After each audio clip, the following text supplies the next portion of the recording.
Pues, ¿qué significa? A través de este estudio que estamos haciendo de el pacto es nuestro Jesús y lo vamos a seguir viendo. Y mucha gente dice que una de las palabras más importantes y que se repite más veces a través de toda la Biblia es el pacto. Y lo vemos desde el Antiguo Testamento hasta el Nuevo Testamento. Mucha gente dice, no, el reino de los cielos.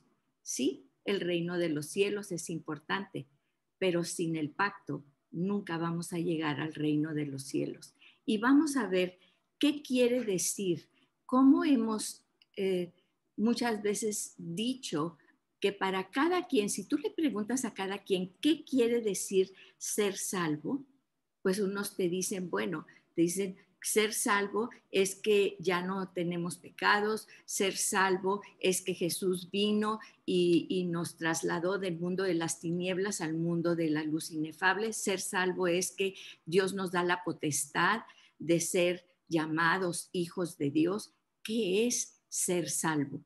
Vamos a ver qué es a la luz de las escrituras. Dice, muchas veces repetimos una oración, ¿verdad? Y decir, yo acepto a Jesús en mi corazón como mi Salvador, ya soy salvo.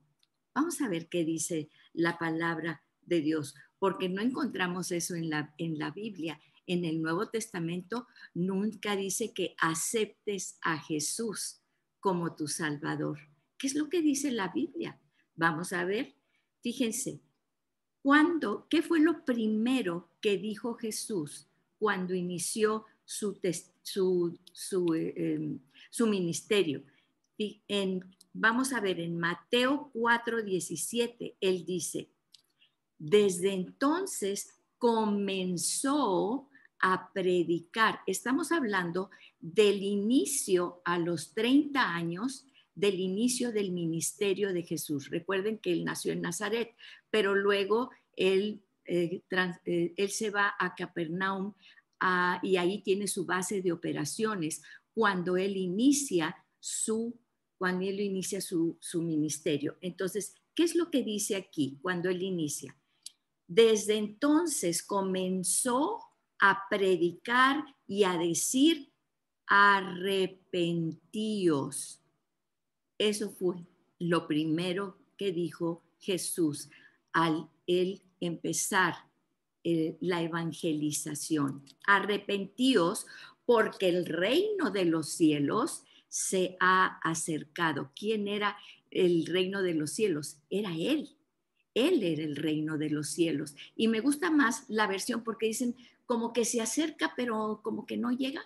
No, me gusta más la versión en inglés, dice, porque el reino de los cielos is at hand, está a tu mano, lo puedes alcanzar, ya está aquí. Y entonces, fíjense, dice, esta es la frase con la cual él inicia el ministerio en la tierra. Entonces, ¿qué es ser salvo? Primero, arrepentirte, ¿sí? Segundo, ¿qué fue lo que Jesús siempre dijo a través de todo su ministerio? Creer en Jesús. Ahora, no nada más lo encontramos aquí, vamos a ver cómo el creer, pero no el creer como nosotros siempre les digo, ¿verdad? Yo creo, se me hace que creo que va a llegar como a las... No, el creer es depositar toda tu vida, todo lo que eres en la confianza de alguien. ¿Y saben por qué es a veces tan difícil creer? Yo no sé tú, pero yo he depositado mi confianza en mucha gente y mucha gente pues me ha decepcionado. Y yo misma he decepcionado a mucha gente. Y tú dices, pues a tu mamá, a tu papá, pues los papás y las mamás decepcionamos. Yo sé que he cometido muchos errores en la crianza de mis hijos, en mi relación con los demás, sí nos decepcionamos. Por eso es tan difícil entender lo que Jesús dice, cree en mí, ¿sí? ¿Por qué? Porque tú dices, bueno, de chiquitos, ¿verdad? Yo me acuerdo que jugábamos con mi papá en la alberca y teníamos miedo, no sabíamos cuando estábamos bebitos nadar, ya después pues aprendimos, pero él decía, él se ponía en la alberca y nos ponía los brazos y nosotros sin ningún detenimiento nos aventábamos, ¿verdad? A los brazos, sabíamos que él nos iba a pescar. Eso es lo hermoso, por eso dijo Jesús que tenemos que ser como niños, confiar como niños, ¿sí? Pero tristemente, cuando vamos creciendo, pues la gente nos va decepcionando y ese creer lo vamos tergiversando, ¿sí? Pero cuando dice, cree en el Señor Jesucristo, quiere decir que depositas toda tu vida, tu confianza. Y estamos viendo ahorita, que lo vamos a ver ahorita, es ponerte la identidad. Confías en Jesús de tal manera que te pones su identidad. Fíjense, después dice que te bautices porque es el lavamiento de todos tus pecados, que con la sangre de Jesús Él te lavó, Él te limpió, porque lleno de harapos y de inmundicia no podíamos llegar a Dios, no podíamos estar enfrente de un Dios santo. Teníamos que ser limpios, porque dice Dios, sed santos como yo soy santo. Es una orden. Pero ¿cómo vamos a ser santos, Señor? Estamos llenos de tanto pecado. Por el poder de la sangre de Cristo, Él nos limpia y nos lava de todo pecado. Y después de bautizarse, pero entonces ya me bauticé, ya dije que acepto a Jesús en mi corazón. Bueno, no es así, ya vimos que no es así. Primero me arrepiento, me veo como soy, ya no quiero vivir esa vida, ¿sí? Y luego entonces creo en Jesús, ya creo en Jesús y me bautizo. Y yo digo, ya soy salva. Vamos a ver este pasaje en Mateo 28, 19 y 20. Dice, por tanto, id y haced discípulos. ¿Haced discípulos? Sí, nos dice que hagamos discípulos. Dice, fíjese, bautizándolos en el nombre del Padre, del Hijo y del Espíritu Santo. El bautismo es un pacto que hacemos. ¿Con quién? Muchas veces nada más decimos, Jesús, entra en mi corazón. No, con el Padre, con el Hijo y con el Espíritu Santo. ¿Qué significa todo esto? Y no nada más se queda ahí en esa salvación. Dice, enseñándoles que guarden todas las cosas que yo os he mandado, que guardemos. Y esa palabra guardar es interiorizar, es hacer encarnar los mandamientos y enseñanzas del Señor, de quién es Él.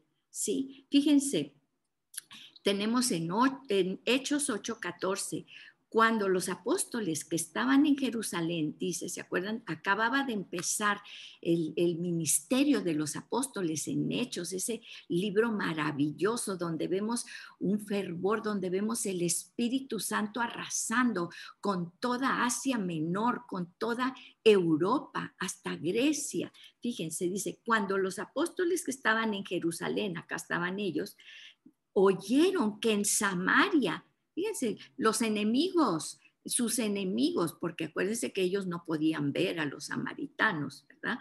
Dice que los que estaban en Samaria habían recibido la palabra de Dios, les enviaron a Pedro y a Juan.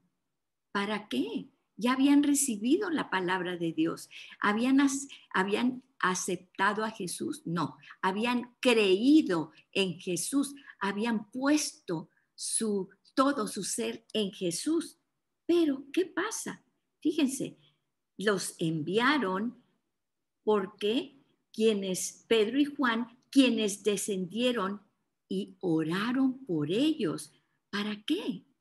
para que recibieran el Espíritu Santo. Y fíjense lo que dice, solamente habían sido bautizados en el nombre del Señor Jesús. Entonces les imponían las manos y recibían el Espíritu Santo. ¿Qué quiere decir esto? Entonces mi salvación es arrepentirme, creer en Jesús, bautizarme para limpiarme de mis pecados, ¿sí? Y recibir el Espíritu Santo.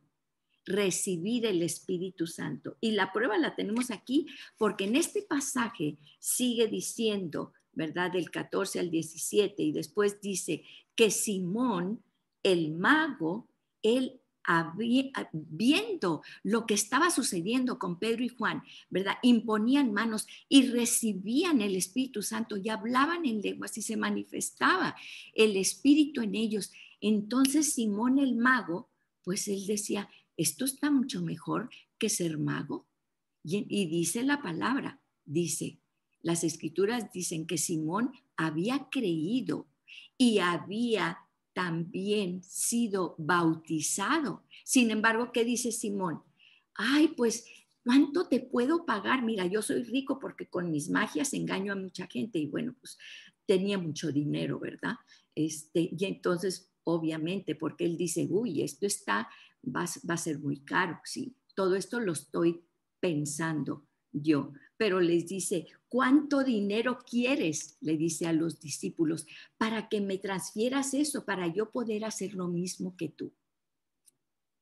Estaba bautizado, había creído en Jesús. ¿Y qué le contesta el apóstol Pedro? Dice, que muera, que perezca tu dinero contigo. ¿A dónde te vas a ir? Vas a morir eternamente. No era salvo. ¿O creen ustedes que era salvo? Simón no había recibido el Espíritu Santo, esa convicción, ¿sí? A pesar de que había creído en Jesús y había sido bautizado, porque así lo dice. Fíjense. Ahora, muchas veces nos basamos en este versículo, porque me dices, a ver, ¿cómo me estás diciendo que entonces no es nada más por creer en Jesús? Vamos a ver lo que dicen las escrituras. En Romanos 10:13 dice, porque todo aquel que invocar el nombre del Señor será salvo.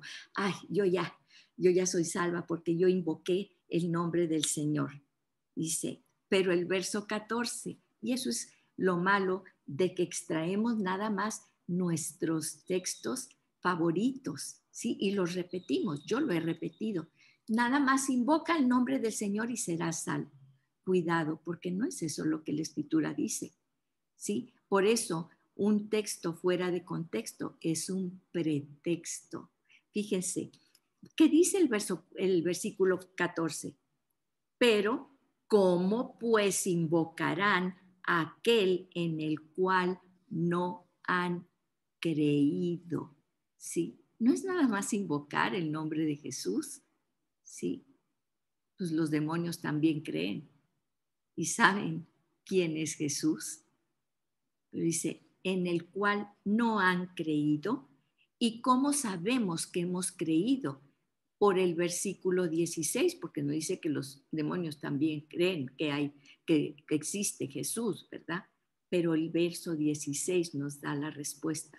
Dice, mas no todos obedecieron, mas no todos obedecieron. Circúlalo, porque tal vez estamos malinterpretando y hablando a otras personas acerca de un evangelio que no es y que los va a dejar a la puerta solamente. Dice, no todos obedecieron al evangelio. Dice, ¿y cómo voy a obedecer yo? ¿Sí?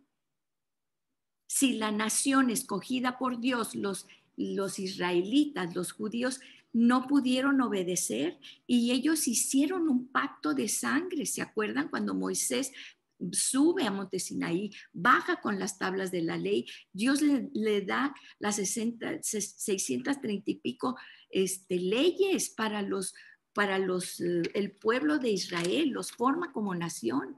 Y es un pacto de sangre. Moisés hace un sacrificio y la mitad de la sangre la rocía sobre las tablas de la ley y la otra mitad sobre el pueblo. Hacen un pacto de sangre. Y al rato, ¿y qué dijeron ellos? Sí, vamos a obedecer, vamos a obedecer. Y no pudieron obedecer. ¿Y yo cómo voy a obedecer? ¿Sí? Si a ellos les dieron la ley, es que ahora estoy en un nuevo pacto. ¿Qué significa estar en este nuevo pacto? Porque el anterior, el viejo pacto, no funcionó. La gente hizo un pacto de sangre, dijo voy a obedecer y no obedecieron, ¿sí? Pero, ¿qué significa que ahora estoy en un nuevo pacto? Fíjense lo que dice Jesús. Dice en Marcos 8, dice, si alguno quiere venir conmigo, niéguese a sí mismo, tome su cruz y sígame. Dice, y en Marcos 8:35 dice, pero el que pierda su vida por causa de mí y del Evangelio, la salvará. ¿Sí? ¿Cómo? ¿Perder la vida para salvarla? Pues vamos un poco atrás a lo que está diciendo Jesús. ¿A qué se refiere Jesús? ¿Qué es esto? ¿Un camino de muerte? Pues vamos a ver que en el pacto, y lo vemos en el pacto entre David y Jonatán, tenemos que hay un intercambio de mantos, es decir, intercambio mi identidad, ¿sí? Pero yo no me puedo poner una nueva identidad si no me quito mi saco viejo. No me puedo poner ese manto de justicia sin quitarme los harapos para ponerme este manto nuevo.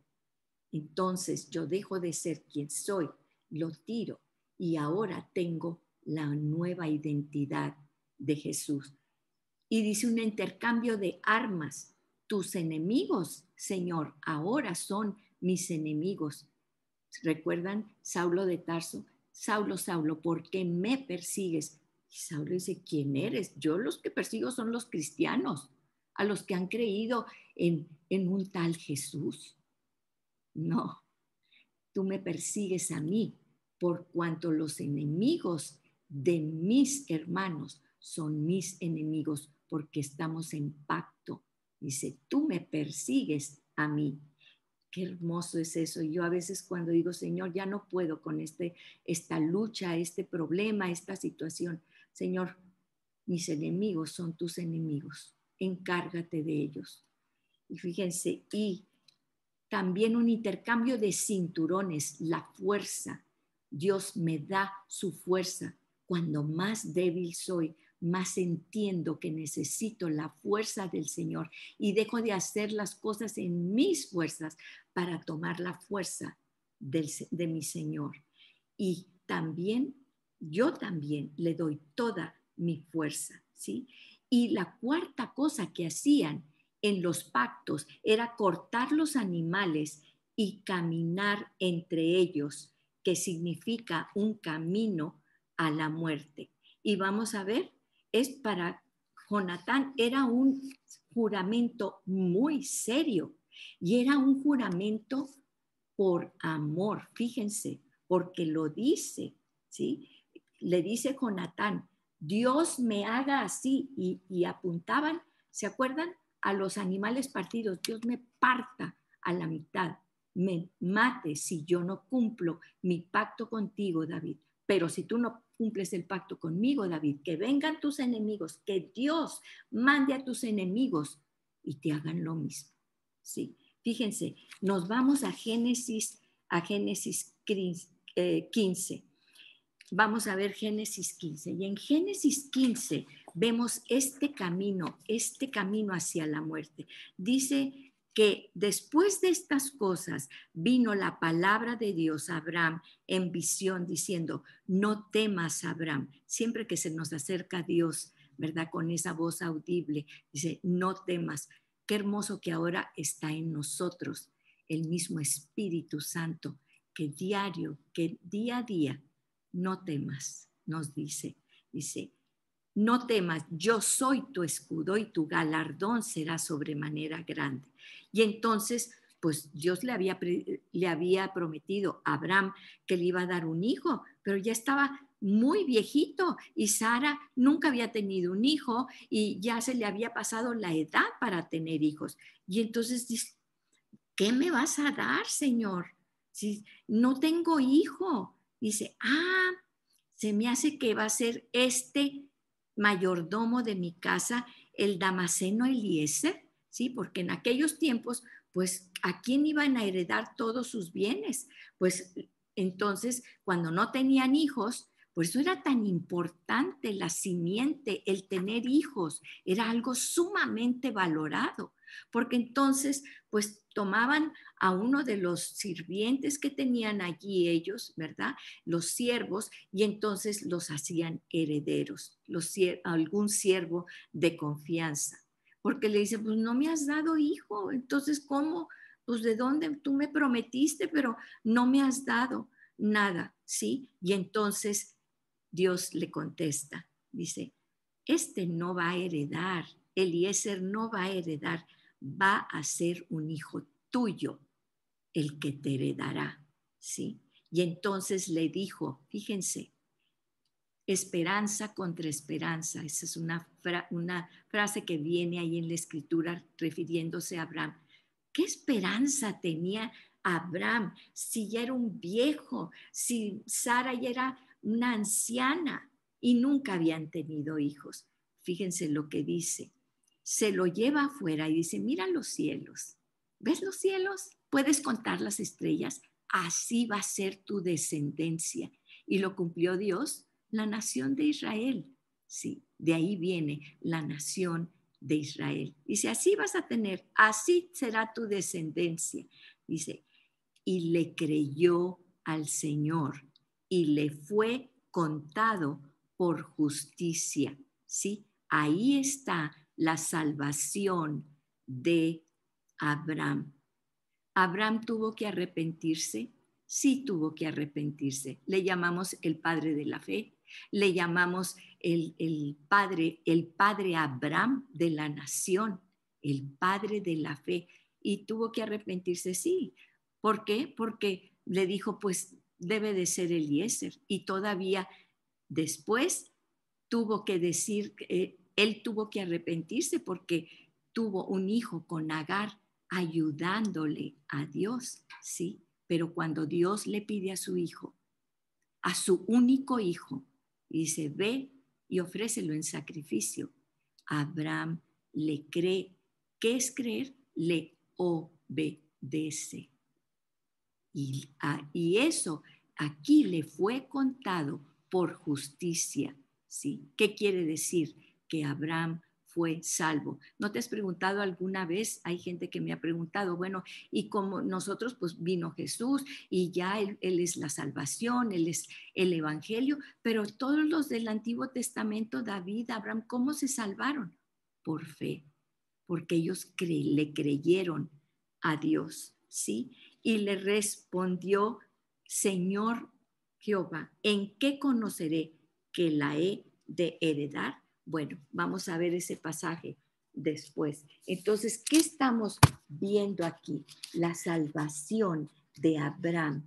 Dice en Gálatas 3:16, fíjense, ahora nos vamos al Nuevo Testamento porque está ratificando esto, ¿sí? Muchas veces decimos, acuérdense, el viejo pacto. No, los pactos que hace Dios son eternos. Vamos a ver a qué se refiere el viejo y el nuevo pacto. Bueno, no se refiere al pacto de Noé, sigue vigente, ni al pacto de Abraham, sigue vigente.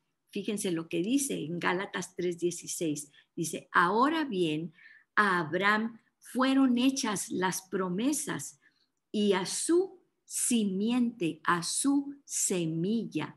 Fíjense, ¿cuál fue la promesa que le dio Dios a Abraham en su simiente? Que en su simiente serían benditas todas las naciones, todos los pueblos, todas las familias, se traduce a veces en familias de la tierra, ¿sí? Y entonces no dice y a las simientes, o sea, a todas las simientes, dice como si hablase de muchos, sino como de uno. ¿Quién es ese uno? Dice, y a tu simiente, le dijo Dios, la cual es ¿quién?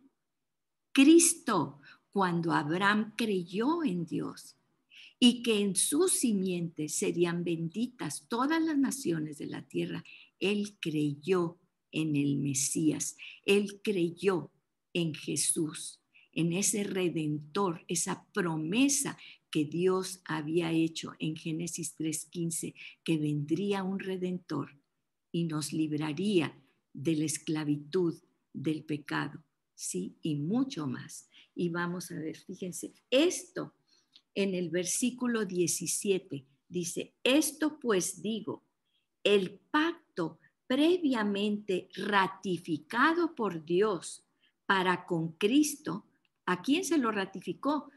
Pues estaba Abraham, a Isaac, a Jacob, se los ratificó y se los fue ratificando, dice. La ley que vino 430 años después no lo abroga, ¿sí? ¿Qué está diciendo? Ya no es el Antiguo Testamento, nada más nos vamos con el Nuevo. No, ese pacto que Dios hizo con Abraham, ese Cristo, ese Mesías, no fue abrogado con la ley. Claro que no, ¿sí? Por eso estamos tú y yo aquí. Y entonces dice, para invalidar la promesa, nunca fue invalidada la promesa que fue dada a Abraham, en que todos en su simiente serían benditas, todas las naciones de la tierra. Fíjense, Gálatas 3:5 dice, aquel pues que os suministra el Espíritu, ¿quién es? Es Dios mismo. Aquel pues que os suministra el Espíritu, Espíritu con mayúscula, porque cuando vemos Espíritu con mayúscula se refiere al Espíritu Santo, al Espíritu de Dios, ¿sí? Cuando es con minúscula es nuestro espíritu y vamos a ver aquí la diferencia. Hace maravillas entre vosotros. ¿Lo hace por las obras de la ley o por el oír con fe? Fíjense, en Romanos 4:2 Pablo nos explica esto. Pablo está hablando a judíos y a gentiles. Ya se había abierto el evangelio al gran misterio que era que también a los gentiles, a toda la humanidad, el evangelio era para todos. El Mesías venía para salvar a toda la humanidad, no nada más al pueblo de Israel. Dice, fíjense, aquí el apóstol Pablo nos muestra que la salvación es por fe y no por obras, porque si Abraham fue justificado por las obras, tiene de qué gloriarse, pero no para con Dios, ¿sí? Porque va a decir Abraham, miren todo lo que yo hice, yo tuve fe y yo dejé Ur de los Caldeos y yo hice todo esto por mis obras, yo fui justificado. No, no fue por tus obras, dice, para que Abraham se gloriara. Y en el versículo 3 dice, porque, ¿qué dice la Escritura? Yo a veces me pregunto, ¿por qué no vamos a la Escritura? Como el apóstol Pablo. ¿Qué les estaba diciendo? A mí no me crean. Fíjense lo que dice Dios en la Escritura. Por eso muchas veces oímos a alguien decir algo, ay, pues acepta a Jesús en tu corazón y ya serás salvo. ¿Qué dice la Escritura? La Escritura dice esto porque creyó Abraham a Dios y le fue contado por justicia. Esta fue la salvación de Dios. Aquí vemos en Génesis 15:6 cuando Abraham fue salvo, ¿sí? Entonces, muchas veces pensamos que nuestra salvación es una decisión intelectual. ¿Quieres ser salvo? Pues claro, claro que quiero ser salvo. ¿Quién se quiere ir al infierno? ¿Y qué tengo que hacer? Pues decides intelectualmente, decido creer en Jesús, ¿verdad? Es algo de la mente y entonces lo presentamos como algo de que, mira, con esto así, creyendo en Jesús, pues ya te salvas del infierno. Pues qué tonto no quiere salvarse del infierno, ¿verdad? Pues por si la sí o por si no, pues yo creo, ¿verdad? Nadie quiere ir al infierno. Y lo único que tenemos que hacer es creer en Jesús, ¿sí? Y sabemos de la historia, fíjense, de un hombre, y esto es real, y lo vemos a cada rato. ¿Cuántas veces vemos a líderes, ¿verdad? Que se dicen cristianos, que se dicen seguidores de Cristo y que luego apostatan de la fe. ¿Por qué? Dice la palabra que muchos apostatarán de la fe en los últimos días. ¿Pero por qué es esto? Pues fíjense por qué. Sabemos, fíjense, la historia, bueno, estaba leyendo la historia de un personaje, ¿verdad? Una persona que llegó a ser una persona muy prominente. Él estaba en una ocasión en un restaurante ahí muy elegante, tomando su cena con su copita, con todo, ¿verdad? Y pues llega una persona allí, un amigo, y entonces le dice, pues, tú tienes que convertirte. Mira, cree en Jesús y vas a ser salvo. Así dice la palabra, como acabamos de ver, solo que no le dijo los otros versículos, ¿sí? Y le dijo, a ver, espérate. Quiere decir que si yo creo en Jesús, ¿verdad? Y yo repito esta oración, ya voy a ser salvo y no me voy a ir al infierno. Quiero estar bien seguro. Era una persona sumamente analítica y, ¿verdad? Entonces le dice, sí, sí, sí. Aquí dice que la salvación es por gracia, que te la regalan y que Dios te la regala y es por fe nada más creer en Jesús. Y entonces esta persona dijo, claro que sí, sería un tonto si no lo hago. ¿Sí? Y entonces él empezó una carrera dentro del cristianismo y entonces, fíjense, era muy avesado en negocios y en todo. Y él llegó a ser el presidente de un seminario teológico muy importante. Y después de varios años, sí, él tenía un programa muy activo. Este seminario teológico en Estados Unidos llegó a ser muy reconocido porque era muy agresivo en la evangelización y preparaban a los jóvenes y les decían, vayan a las calles y a los moles. Ellos siempre querían ir a los moles porque la gente a veces anda ahí paseándose, ¿verdad? No lleva una cuestión de que tiene que ir a hacer esto y lo otro, pues se pasean en los moles, en el fresquecito del aire acondicionado, ¿verdad? Y entonces iban a los moles y ellos les hablaban a la gente y les decían, conviértanse, crean en Jesús para que sean salvos.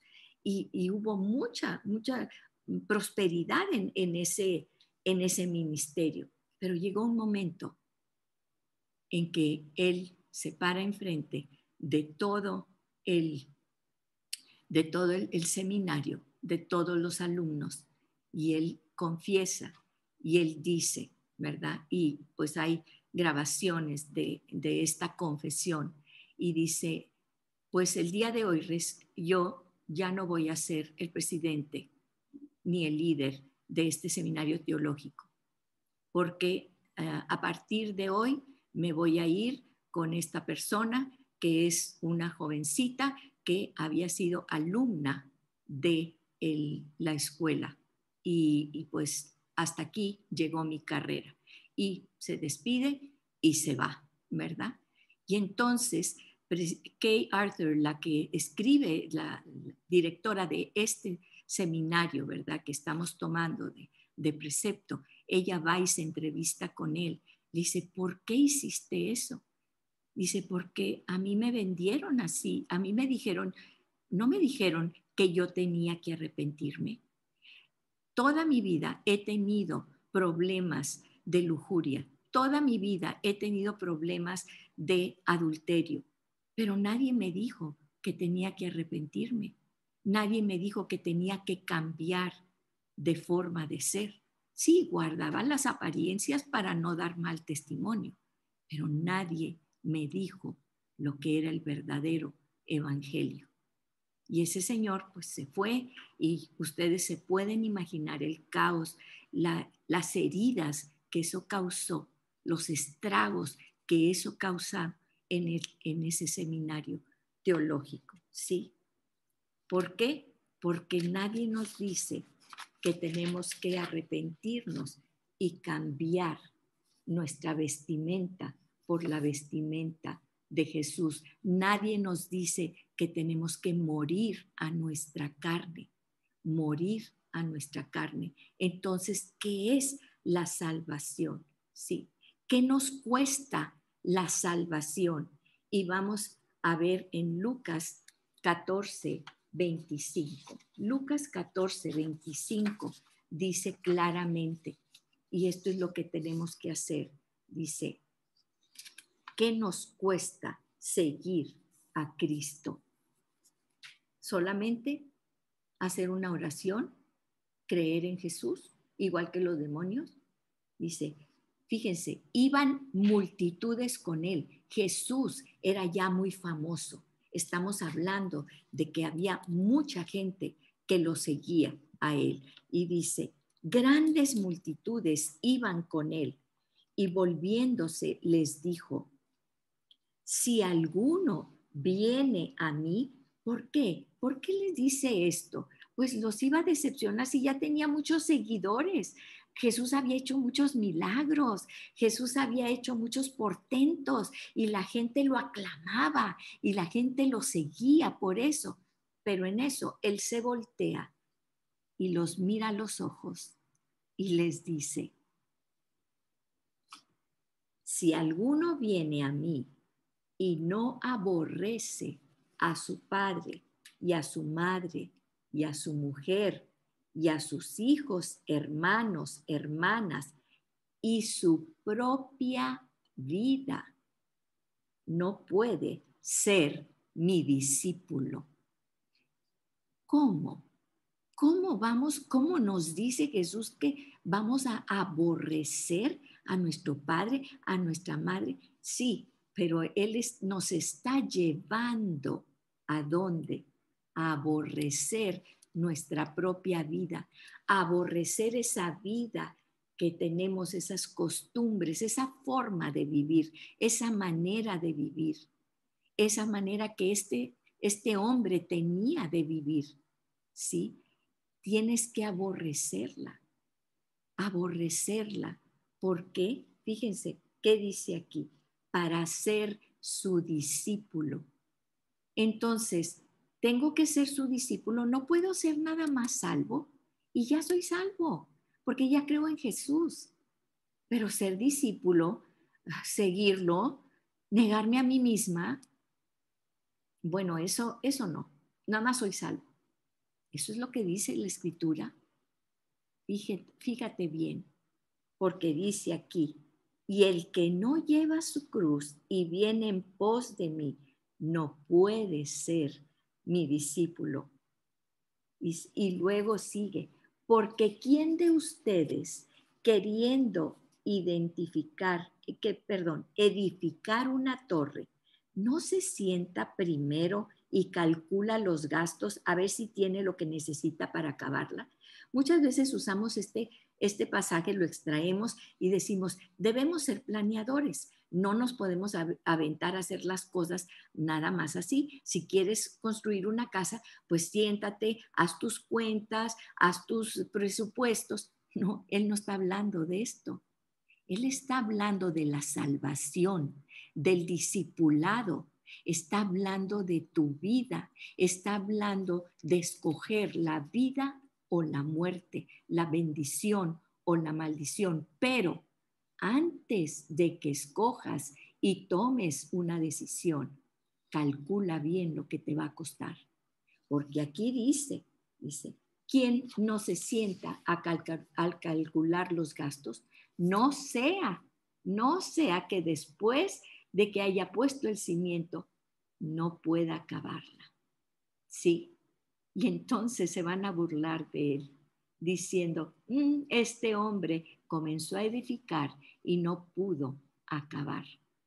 Esta mujer, este hombre dijo, sí, yo sigo a Cristo, pero al cabo de un tiempo, al cabo de un rato, es más, saliendo de ese domingo en que sales con convicción y sales diciendo, sí, Señor, yo te voy a obedecer en todo, Señor. No calculaste bien el costo. No acabaste la carrera, te quedaste a la mitad de tu carrera. Fíjense, dice, qué rey al marchar en contra de otro rey no se sienta primero y considera si le puede hacer frente al reto que tiene delante. Sí. Y entonces, si no puede, entonces le envía embajadores en señal de paz. Si tú no puedes, tú calculas las cosas y dices, no puedo contra este rey, ¿sí? Entonces, ¿qué haces? Mandas y dices, Señor, yo no puedo, pero Dios tiene una solución. Pero piénsalo y piénsalo bien, ¿sí? Fíjense, y termina en el 33. Así pues, cualquiera cualquiera de ustedes que no renuncia a qué? A todo de lo que tiene, no puede ser mi discípulo. No puede ser mi discípulo. Discípulo y salvación es lo mismo. Si tú te vas a quedar a la mitad del camino, piénsalo bien. Porque Jesús dice, yo soy el camino. Pensamos que Jesús es como una bardita, que ya aceptamos a Jesús y brincamos la bardita, y detrás de la bardita, allá están los no salvos. Allá estaba yo, pero ahora ya brinqué la bardita y ya estoy de este lado, ya soy salva. Jesús es un camino y el camino hay que andarlo. El camino que es Jesús hay que andarlo. Por eso es un camino hacia la muerte de todo lo que somos, todos esos apegos, todas esas cosas que ponemos entre Jesús, entre Dios y nosotros. Tenemos que dar todo, absolutamente todo, ¿sí? Para ser que sus discípulos. Ahora vamos a Marcos 10, 19 y 20 para ver este ejemplo tan que todos conocemos, tan conocido. Dice, fíjense, en Marcos 10, 19 y 20. Vamos a empezar desde el 17. Jesús estaba en el camino, fíjese, al salir él para seguir su camino, vino uno corriendo, hincó la rodilla, reconocía quién era Jesús. No era una persona que no sabía quién era Jesús. Se hinca ante el Señor, ¿sí? Delante de él le pregunta, Maestro bueno, ¿qué haré para heredar la vida eterna? ¿Sí? Era un joven con un corazón dispuesto. Y Jesús le dice, ¿por qué me llamas bueno? Ninguno hay bueno, sino solo uno, Dios. Y fíjense, ¿por qué le dice esto? Porque vamos a ver cómo el joven rico decía, yo soy muy bueno, ya soy muy bueno, ¿qué más tengo que hacer para heredar? Y Jesús inmediatamente lo sitúa, ¿sí? Y le dice, ubícate, solo uno es bueno y es Dios. Y también podemos pensar que era para que supiera que él estaba ante la misma presencia de Dios, que era Jesús. Dice, los mandamientos, ¿sabes? No adulteres, no mates, no hurtes, no digas falso testimonio, no defraudes, honra a tu padre y a tu madre. Fíjense cómo empieza del quinto mandamiento para abajo, relacionándonos con nosotros, de lo que nosotros hacemos con los demás. No le dijo de los primeros 4, ¿sí? Y entonces él respondiendo le dijo, maestro, todo esto lo he guardado desde mi juventud. Yo me quiero imaginar así este joven que se levanta de ahí y le dice, Señor, yo he sido así, he guardado todos estos mandamientos desde joven, nunca he fumado, nunca he tomado, ¿sí? Hay gente que así me dice, no, yo he sido siempre muy buena, nunca he tomado, nunca he fumado.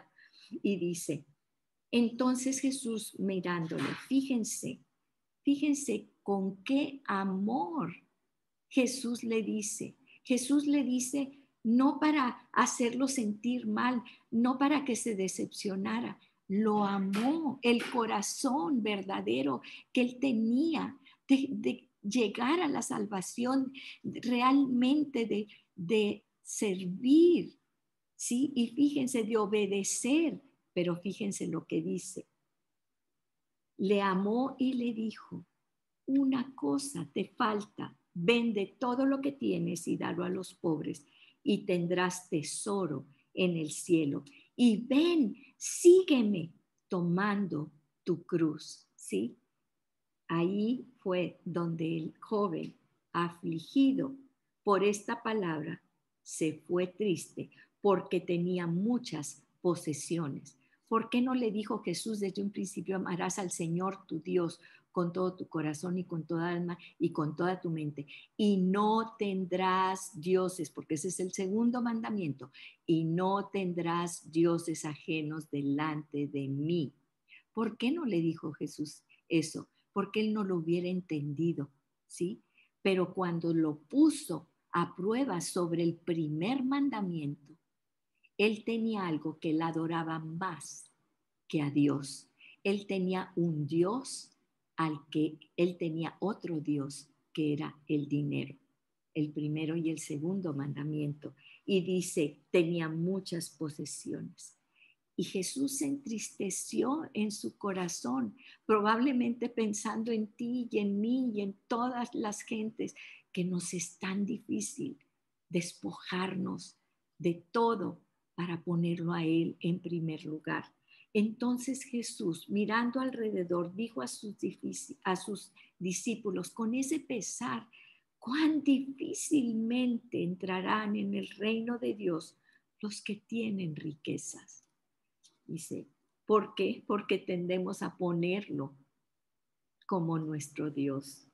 Los discípulos se asombraron de sus palabras, pero Jesús respondiendo volvió a decirles, hijos, cuán difícil es entrar en el reino de Dios a los que confían en las riquezas. Más fácil es pasar el ojo por el ojo de una aguja que entrar un rico en el reino de Dios. Y ellos se asombraban aún más, diciendo entre sí, pues entonces, ¿quién puede ser salvo? Entonces Jesús mirándolos les dijo, para los hombres, y esto es el nuevo pacto, para los hombres es imposible. Los hombres tratan de cumplir la ley de Moisés, no pueden, ¿sí? Para los hombres es imposible, pero para Dios nada es imposible, porque todas las cosas son posibles para Dios. Y entonces Pedro le dice, he aquí, nosotros lo hemos dejado todo y te hemos seguido. Y fíjense la respuesta que tenía Jesús para este joven rico. Esta respuesta era para el joven rico. Dice, y respondió Jesús y les dijo, de cierto, es un desierto, yo lo digo, Dios mismo lo dice, de cierto os digo que no hay ninguno, ni uno que haya dejado. ¿Qué es lo que nos acaba de decir? Casa, hermanos, hermanas, padre o madre o mujer o hijos o tierras, por causa de mí y del Evangelio. Esta era la respuesta que el joven rico nunca obtuvo porque nunca pudo soltar y poner a Jesús en primer lugar. Dice, que no reciba, no hay nadie que haya dejado todo esto, padre, madre, todo, que no reciba, ¿cuánto? 100 veces más ahora, en este tiempo. ¿Cómo, Señor? Entonces, si yo dejo todo por ti, yo dejo todo por ti. Entonces, aquí, ahora, en este tiempo, si yo dejo padre, madre y hermanos y todo, ¿cuántas veces yo he escuchado que, pues, personas, amigas mías me dicen, es que yo no puedo decir que soy cristiana, yo no puedo decir esto, yo no puedo seguir a Jesús así. ¿Por qué? Porque tengo una familia y mi familia me va a rechazar y voy a perder a mi familia y a mi madre y a mis hermanos y los voy a perder a todos. ¿Qué te está diciendo Jesús aquí? Te está diciendo, sí, tú te van a rechazar, te van a decir que ya no te quieren ver. Y tengo muchos testimonios así. Sin embargo, ¿qué es lo que Jesús te promete? Les estás quitando a ellos la oportunidad de en ti creer en Jesús. Les estás quitando esta oportunidad de ser salvos. ¿Por qué? Verdaderamente salvos. No como yo creía que yo era salva, ¿sí? Y como muchos creíamos, porque todos muchas veces creíamos que éramos salvos y no. Y entonces, fíjense lo que dice, porque yo te los devolveré al 100 por 1. Porque recuerdo y me acuerdo de esta historia que nos contaba el director de un seminario teológico. Dice, vinieron, pues siempre entraban jóvenes al seminario teológico y entonces decía, uno pues le contaba, él los entrevistaba y decía, no, pues es que mi familia pues es judía y eran 2 hijos de judíos precisamente. Uno le contaba, pues mi familia es judía y pues está en contra de que yo venga, pues ¿cómo te vas a ir a un seminario teológico, etcétera, etcétera? ¿Sí? Y dijo, pero yo quiero quedarme porque es un llamamiento de Jesús y yo me quiero quedar aquí. Y él le decía, mira, ve, regresa. No, porque yo sé que Dios me está llamando a este ministerio. Y se quedó. Y el otro, ¿verdad? También judío, el mismo caso. Y entonces esta persona, Bill Gothard, le dice, pues mira, vamos a orar, vamos a hacer una cosa. Ve a tu casa, regrésate y obedece a tus padres. Y ahí tú vas a orar, ahí tú vas a leer la palabra de Dios. Y él regresó a su casa. Y entonces, ¿qué sucedió? Sus padres, judíos de cepa, ellos al ver la actitud de obediencia, al ver a su hijo orando, leyendo la Biblia, con su testimonio, fueron movidos a, a ser cristianos y ser salvos. Sí, eso es lo que hace Jesús. Si tú no niegas, eso era lo que estaba diciendo Jesús, yo te los devolveré al 100 por 1. ¿Qué hizo con Job? Le quitó hijos, le quitó todo lo que tenía y se lo devolvió al 100 por 1. ¿Sí? Y es palabra de Dios. Por eso es importante siempre leer todo el pasaje, porque el joven rico no se esperó a esta respuesta de Jesús. Dice, fíjense, tú vas a recibir, si tú dejas todo, vas a recibir 100 veces más en este tiempo. Y aparte de todo, pero Él no te engaña. Entonces voy a recibir muchas cosas. Fíjense, si no casas, hermanos, hermanas, madres, hijos y tierras, ¿con qué? Él no te engaña. Con persecuciones. Vas a tener persecución. Claro que vas a tener persecución, ¿sí? Dice, y en el siglo venidero, la vida eterna. Aquí vas a recibir, junto con persecuciones, pero vas a tener también, aparte de todo, la vida eterna. Qué hermoso es este ejemplo que nos está dando el Señor. Y vamos a terminar aquí, porque esto es lo que quiere decir seguir a Cristo, salvación y discipulado. Jesús dijo, id y haced discípulos. ¿Cómo? ¿Qué tenemos que hacer? Lo dijo claro. Vayan y hagan discípulos, bautícenlos en el nombre de quién? Del Padre, del Hijo y del Espíritu Santo. ¿Por qué del Espíritu Santo? Es creer en Jesús. Necesitamos ser bautizados en el Espíritu Santo para poder caminar ese camino que es Jesús. ¿Cuántas veces hemos oído que Jesús dio a su único hijo para que todo, porque de tal manera amó Dios al mundo que ha dado a su hijo unigénito para que todo aquel que en él, y aquí está una palabra clave, ¿cuántas veces decimos, oímos decir que en él crea, no se pierda, mas tenga vida eterna? Es una diferencia abismal entre nuestro crea y el cree, el presente continuo de Dios. Nuestro crea es yo ya creí. El que alguna vez crea ya es salvo. ¿Sí?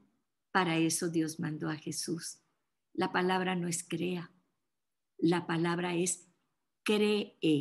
Es un presente continuo para que podamos caminar, porque Jesús no es una bardita que brincamos de un lado y de otra. No es, muchas veces decimos, es que es una puerta, Él está a la puerta y usamos ese versículo en Apocalipsis. No es la interpretación de Jesús. Aquí nos está diciendo una y otra vez que hay mucho más. Hay un discipulado porque necesitamos caminar un camino creyendo cada instante en un presente continuo. Eso es nuestra salvación. Es un Jesús vivo, eterno. Gracias, Señor. Padre, ponemos este tiempo en tus manos, sellamos esta palabra en nuestra mente, en nuestro corazón. Señor, estamos en pacto contigo y es un pacto eterno que no se rompe, que necesitamos, Señor, entender que necesitamos caminar tu camino, Jesús. Pero vamos revestidos con tu manto, vamos, tú te encargas de nuestros enemigos con tu fuerza, con ese cinturón de justicia, de tu fuerza para poderlo caminar. Y sobre todo, bautizados en el Espíritu Santo que mora y habita en nosotros. En el nombre poderoso de Jesús. Amén y amén.